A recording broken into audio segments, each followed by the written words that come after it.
যেটা হলো সেটা ভালো হলো না। শ্বেতাও হয়তো মনে মনে এটাই ভাবছে যে ওর সম্পত্তি আমরা হাতিয়ে নিতে চাইছি। আমাদের কাছে এটা ভাবার সময় নেই এখন। কিন্তু শ্বেতাকে সেটা কে বোঝাবে? ও তো রোশনকে বিয়ে করবে বলে জেদ ধরে বসে আছে। তুমি তো জানো শ্বেতা অবুঝ, কিন্তু তার মানে তো এটা নয় যে ওর অবুঝপনায় আমরা ওর সঙ্গ দেব। তুমি টেনশন করো না, কিছু একটা করছি।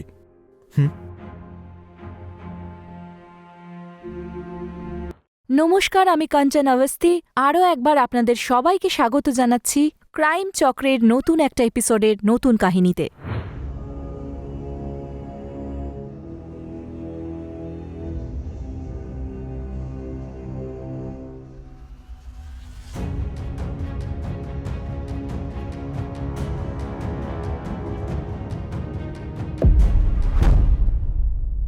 রোশন, তুমি তো ভয় পাইয়ে দিয়েছিলে। তো ম্যাডাম, গেটটা তো বন্ধ করে রাখা উচিত। আচ্ছা, যদি অন্য কেউ চলে আসতো আর আমার সোনাকে নিয়ে চলে যেত তো? আচ্ছা, তাহলে তুমি আমাকে নিয়ে যাওয়ার বদলে অন্য কারোর আসার অপেক্ষা করছো? তুমি আমার সঙ্গে টেস্ট ম্যাচ খেলাটা বন্ধ করো। আর আমাদের এই যে ডিসিশনটা, তোমার থার্ড আম্পায়ার দাদা আছে না, ওনার জন্যই পেন্ডিং এ রয়েছে। হুম। দাদার সঙ্গে কথা বলেছো? না গো, দাদা বৌদি ভ্যাকেশনে গিয়েছে অ্যাকচুয়ালি। তো ওরা ফিরে আসলেই কথা বলবো, কিন্তু কিন্তু পনের কথা আমি ওদেরকে বলতে পারবো না। তুমি তো জানো যে আমার টাকার কত প্রয়োজন, আর তোমার দাদার কাছে তো টাকা আছে। তোমার ভাগের জমি বিক্রি করলেই তো তোমার দাদা টাকা পেয়ে যাবে। তাতে তুমি যে ভাগটা পাবে, আমি তো সেটাই চাইছি। এটা আবার পণ নাকি?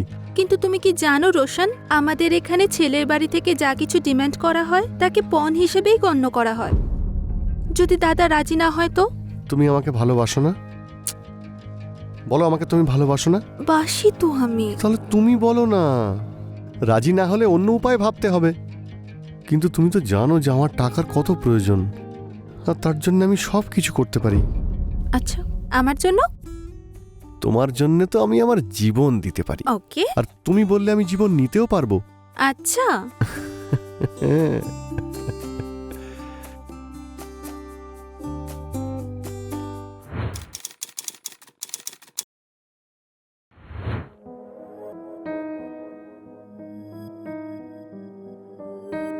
হ্যালো। নিয়ে এসছো টাকা? হ্যাঁ, সব টাকা নিয়ে এসেছি। আর তুমি যে লোকেশনটা বলেছিলে সেখানেই দাঁড়িয়ে আছি। ব্যাগটা ওখানে সাইডে রেখে চুপচাপ বাড়ি চলে যাও।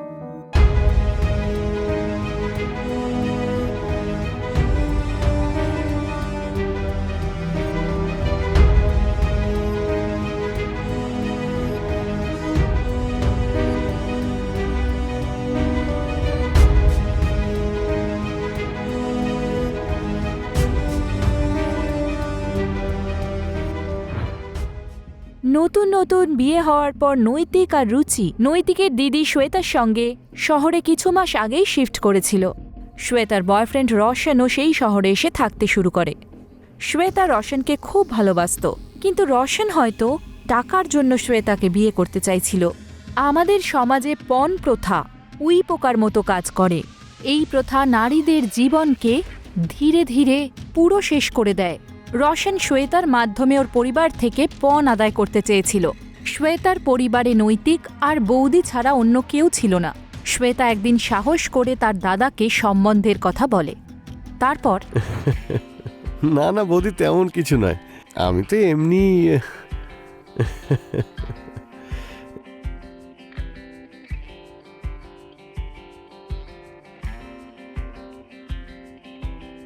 আরে, আমাদের শ্বেতা তো দেখছি এখন থেকেই ছেলের বাড়ির হয়ে গেল। আরে বৌদি, তুমিও না।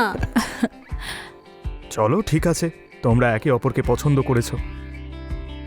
শ্বেতা আমাকে বলেছে তোমার বিষয়। হ্যাঁ দাদা, আপনার যদি আশীর্বাদ পাই তো আমি আর শ্বেতা নতুন এক জীবন শুরু করতে পারি। দাদার আশীর্বাদ তো সব সময় বোনের ওপর থাকবেই।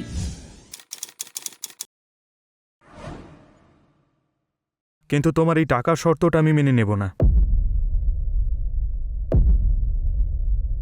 আমরা আমার বোনের কন্যাদান তো করতে চাই, ওকে কোনো টাকার মেশিন তৈরি করে ওর শ্বশুর বাড়িতে ওকে পাঠিয়ে ওকে প্রত্যেকবার বলে আমাদের থেকে যেন টাকা না চাওয়া হয়।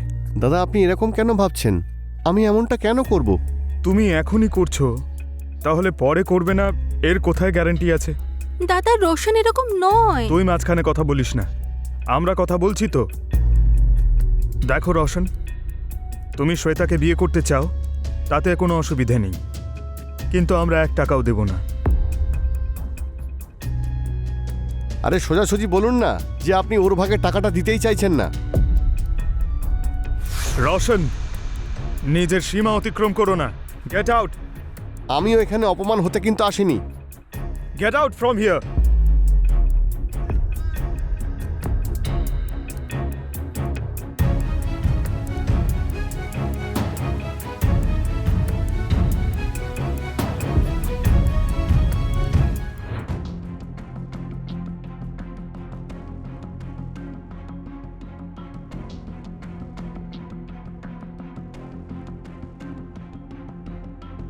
যেটা হলো সেটা ভালো হলো না। শ্বেতাও হয়তো মনে মনে এটাই ভাবছে যে ওর সম্পত্তি আমরা হাতিয়ে নিতে চাইছি। আমাদের কাছে এটা ভাবার সময় নেই এখন। আর শ্বেতাকে তো আমরা এরকম পরিবারে কোনোদিনই পাঠাবো না, যেখানে মানুষ টাকার জন্য বসে রয়েছে। তুমিও ঠিকই বলছো, কিন্তু শ্বেতাকে সেটা কে বোঝাবে? ও তো রোশনকে বিয়ে করবে বলে জেদ ধরে বসে আছে। তুমি তো জানো শ্বেতা অবুঝ, কিন্তু তার মানে তো এটা নয় যে ওর অবুঝপনায় আমরা ওর সঙ্গ দেব। তুমি টেনশন করো না, কিছু একটা করছি।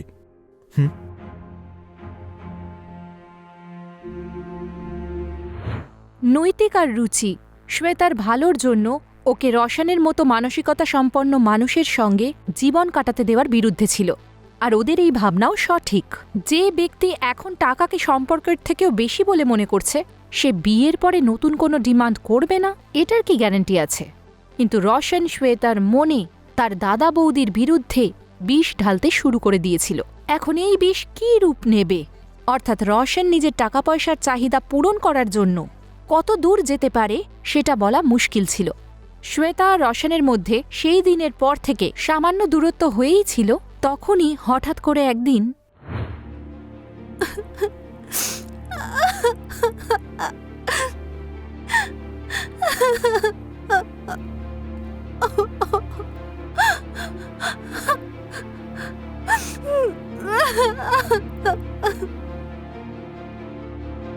স্যার, হাজব্যান্ড ওয়াইফ সুইসাইড করেছে স্যার। কোনো সুইসাইড নোট পাওয়া গেছে? না স্যার। তাহলে কি করে বলতে পারো এটা সুইসাইড? স্যার, ওই পয়জনের বটল দেখে। এটাকে ফরেন্সিকের জন্য পাঠাও। ম্যাডাম, 2টো বডিকে পোস্টমর্টমের জন্য পাঠিয়ে দিন। ঠিক আছে।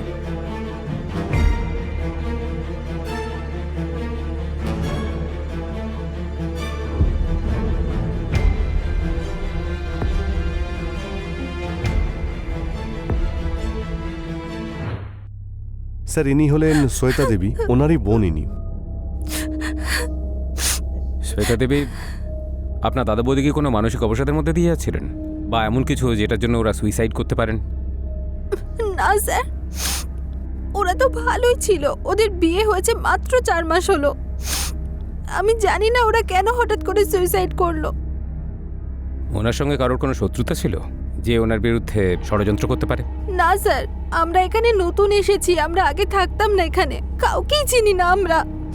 শুধু দাদার একজন বন্ধু আছে, তার থেকে বেশি দাদা কিছু শেয়ার করেনি আমার সঙ্গে। আপনি প্লিজ নিজেকে একটু সামলান।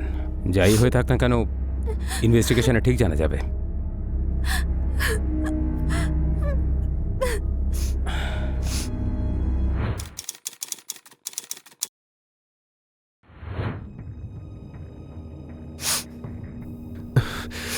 শ্বেতা,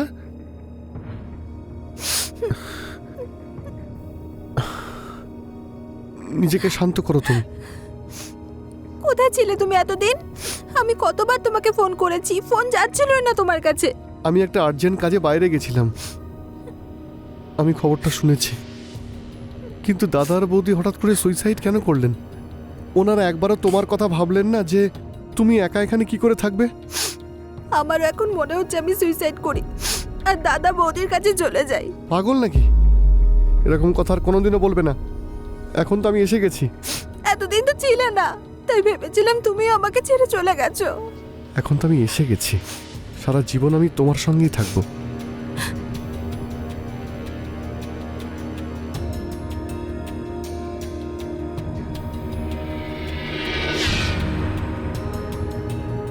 আসলে রোশন এই দুঃখের সময় শ্বেতাকে ছেড়ে কোথায় চলে গেছিল। এদিকে নৈতিক আর রুচির আত্মহত্যা করা, আর ঠিক তখনই রোশনের এইভাবে অদৃশ্য হয়ে যাওয়া আমাদের সন্দেহের জাল বুনতে বাধ্য করছে। তবে কি সত্যিই রোশন এমন কিছু করেছে যার জন্য নৈতিক আর রুচি সুইসাইড করল? এটা কি সত্যি সুইসাইডই ছিল, নাকি মার্ডার করে দুটো ভিকটিমের বডিকে সুইসাইড হিসেবে দেখানো হয়েছে? দেখতে গেলে রোশনের কাছে কিন্তু হত্যা করার কারণও ছিল। একটা কারণ, ওর টাকা পয়সার দরকার ছিল, আর নৈতিক ওর পথের কাঁটা হয়ে দাঁড়িয়েছিল। নৈতিক আর রুচি মরে গেলে সব সম্পত্তি শ্বেতা পাবে, আর ইনডাইরেক্টলি রোশন পাবে। আরেকটা কারণ, নৈতিক রোশনকে যে অপমান করেছিল। আসুন এরপর কি হলো দেখি। স্যার, হুম, এটা নৈতিকা রুচিকার পিএম রিপোর্ট। কি ব্যাপার, রিপোর্ট আসতে এত দেরি হলো যে? রিপোর্টটা রিচেকিংয়ের জন্য গিয়েছিল। স্যার, আপনার সন্দেহ হয়েছিল যে এটা মার্ডার হয়েছে, কিন্তু এটা সুইসাইড স্যার। না, আমার ইনস্টিংক্ট ভুল হতে পারে না। এই কেসে কিছুতে একটা ঝামেলা আছে। মানছি রিপোর্ট সুইসাইডের হতে পারে, এক্ষেত্রে ফোর্সফুলি সুইসাইড করানো হয়েছে। কল ডিটেলস বের করেছেন? হ্যাঁ স্যার, ডিটেলস তো বের করেছি, কিন্তু নাম্বারটা ওনারা রিসেন্টলি চেঞ্জ করিয়েছেন, আর গত 2 মাস ধরে 2-3টে নাম্বার চেঞ্জ করিয়েছেন। পুরোনো নাম্বারের ডিটেলস আমি চেয়ে পাঠিয়েছি। আর কোনো প্রমাণ? স্যার, নৈতিকের গ্রামে আমরা একটা টিম পাঠিয়েছি। ওখান থেকে জানা যায় নৈতিকের একটা জমি বিক্রি হওয়ার কথা ছিল। এই রোশনের সঙ্গে ওর বোনের বিয়ের কথা হয়েছিল, কিন্তু পণের জন্য দুজনের মধ্যে ঝামেলা হয়। রোশন, উঠিয়ে নিয়ে এসো এই রোশনকে। রোশনই এই কেসটাতে কোনো ক্লু দিতে পারে। আচ্ছা স্যার।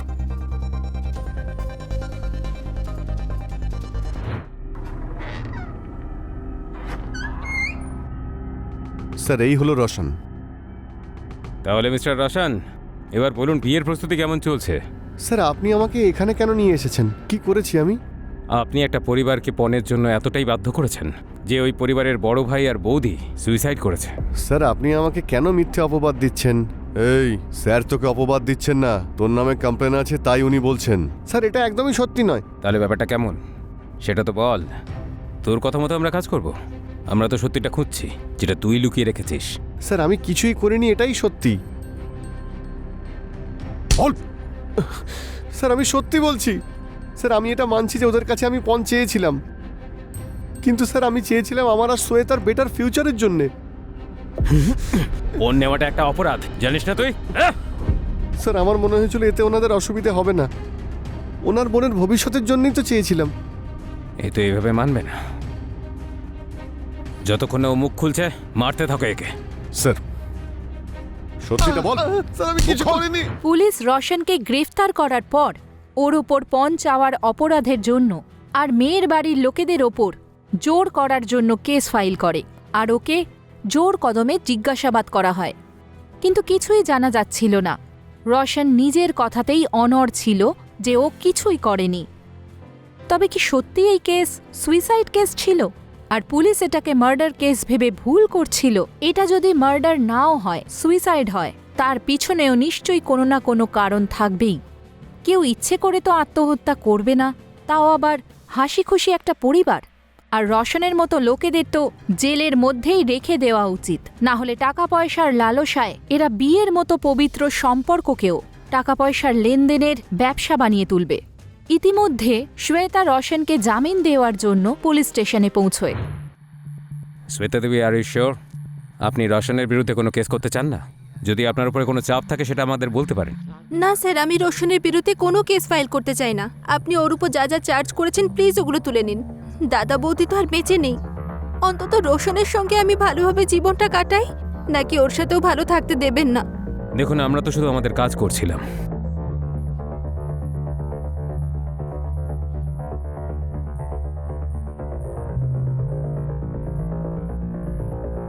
তুমি ঠিক আছো? রোশন, তুমি যেতে পারো। ইনি তোমার বিরুদ্ধে কোনো কেস করতে বারণ করেছেন।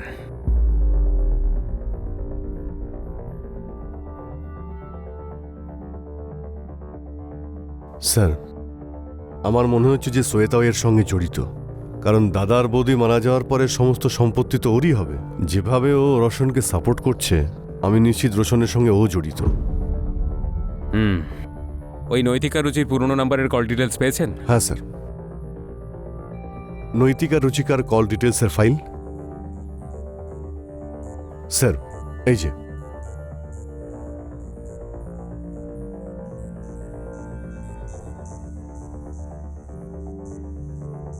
একটা নাম্বার দুটো কল লিস্টেই কমন, আর ওই নাম্বার থেকে ফ্রিকোয়েন্টলি কলও করা হয়েছে, তাও অড টাইমিংয়ে। ওইটার খোঁজ লাগাও। আরও একটা কথা স্যার, আমি নৈতিকের বন্ধুদের জিজ্ঞেস করেছি, নৈতিক বন্ধুদের কাছ থেকে 20 লাখ টাকা ধার নিয়েছিল। কে? 20 লাখ? শ্বেতা রোশনকে পুলিশ কাস্টাডি থেকে জামিন দিয়ে নিয়ে তো গেল, কিন্তু ও কি এটা ঠিক করল? রোশন যদি সত্যি ওর দাদা বৌদির সুইসাইডের রিজন হয়, তখন ও কি শ্বেতাকে একটা ভালো জীবন দেবে, নাকি টাকা পয়সার জন্য শ্বেতাকেও এরকমভাবে মৃত্যুর মুখে ঠেলে দেবে? পুলিশ যখনই জানতে পারল যে নৈতিক নিজের কোনো বন্ধুর থেকে 20 লাখ টাকা ধার চেয়েছিল, তখন পুলিশের সন্দেহ রোশনের উপর আরও বেশি গভীর হতে থাকল। এত বেশি টাকা কেউ কেন চাইতে যাবে?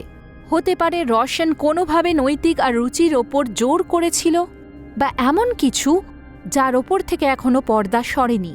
পুলিশ কল লিস্ট থেকে পাওয়া নাম্বারের মালিককে যখন জেরা করল, তখন সব ঘটনা সামনে এলো। চল বল, নৈতিক আর রুচির সঙ্গে তোর কি প্রবলেম ছিল? স্যার, আমি কিছু করিনি। কিছু করিসনি? এই দেখ দেখ, এসব কি?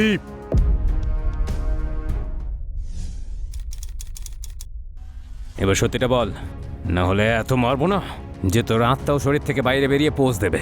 বল। বলছি স্যার, আমার টাকার খুব দরকার ছিল। নৈতিক আর রুচি আমার গ্রামেই থাকতো।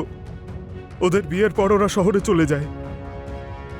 তারপর আমি জানতে পারি নৈতিক ওর জমিটা বেচে দেবে, ওর কাছে অনেক টাকা আসবে।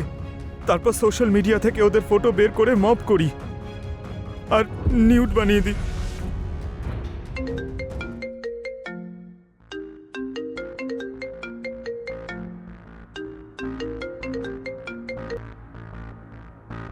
হ্যালো, জানেমান, তোমার ফোনটা তো চেক করো একবার।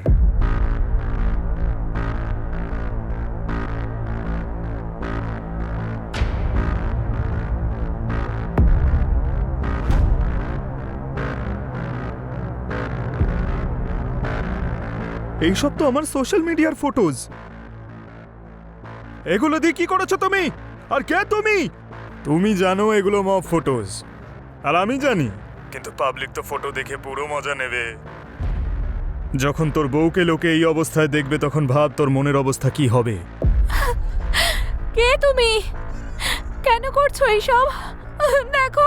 দেখবে তো এবার লোকে, রঙিন যৌবন তোমার। তোর আর তোর স্বামীর বাইরে বেরোনো মুশকিল হয়ে যাবে। পুরো ইন্টারনেটে তোর ফটো ভাইরাল করে দেব। যেখানে যাবি লোকে তোদের দিকে নোংরা নজরেই তাকাবে। বল, করে দেব ভাইরাল? দেখুন, আপনি যেই হন, আপনি যা চান সব দেব আমরা। ফটোটা ভাইরাল করবেন না, আমাদের জীবন নষ্ট হয়ে যাবে। 20 লাখ টাকা রেডি রাখিস, জায়গাটা আমি বলে দেব। আর শোন, তোর বউকে একাই পাঠাবি।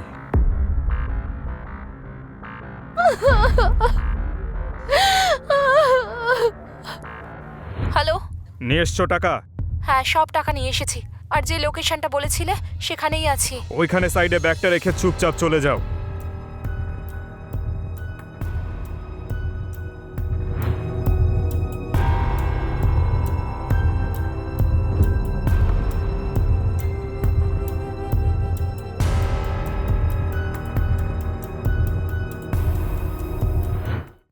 যখন ওরা তোকে টাকা দিয়েই দিয়েছিল, তাহলে ফটো ভাইরাল কেন করলি? স্যার, আমি ভয় পাচ্ছিলাম ওরা পুলিশের কাছে না চলে যায়। সেই জন্য আমি ভাবলাম নেট ক্যাফে থেকে ভাইরাল করে দেব, কেউ জানতেও পারবে না, আর ওরা সুইসাইড করে নেবে, ব্যাস কেস খতম। আর তোর মনে হয়েছিল যে অপরাধ করে আইনের চোখ থেকে বেঁচে যাবি? অপরাধী যতই ধুরন্ধর হোক না কেন, আইন তাকে ঠিক ধরে ফেলে। একে এত মারো যেন নিজের ফটো এডিট করার আগেও ও 100 বার ভাবে। স্যার লোকেশ একটা সাধারণ ছেলে। টাকার অভাবে হোক বা টাকা পয়সার লোভে অপরাধের এমন এক চোরাবালিতে সে প্রবেশ করল, যার ফলে অনেকগুলো জীবন শেষ হয়ে গেল। সোশ্যাল মিডিয়া এমন একটা প্ল্যাটফর্ম যেটা আমাদের ভালোর জন্য বানানো হয়েছে, যাতে আমরা দূরে থাকলেও একে অপরের কাছে থাকি, একে অপরের জীবন সম্পর্কে জানতে পারি। কিন্তু আজকাল সোশ্যাল মিডিয়াতে যে কোনো ফটো আপলোড করা বিপদের থেকে কম নয়। না জানি কেউ আপনার সেই ছবির সুযোগ নিয়ে আপনাকে ব্ল্যাকমেল করতে শুরু করে দিল। নৈতিক আর রুচির ছবি লোকেশ ছেলেটি টাকা পাওয়ার পরেও ভাইরাল করে দিয়েছিল, যার ফলে দুজনেই নিজেদের প্রাণ হারায়। এই ঘটনা থেকে আমরা এই শিক্ষাই পাই যে যখনই আমরা যে কোনো ছবি সোশ্যাল মিডিয়াতে দেব, সেটার সেটিংয়ে গিয়ে সেটাকে আমাদের ফ্রেন্ড সার্কেল ছাড়া অন্য কারোর জন্য অ্যাভেলেবল না রাখা। পরের এপিসোডে আপনাদের সঙ্গে আবার দেখা হবে। নমস্কার।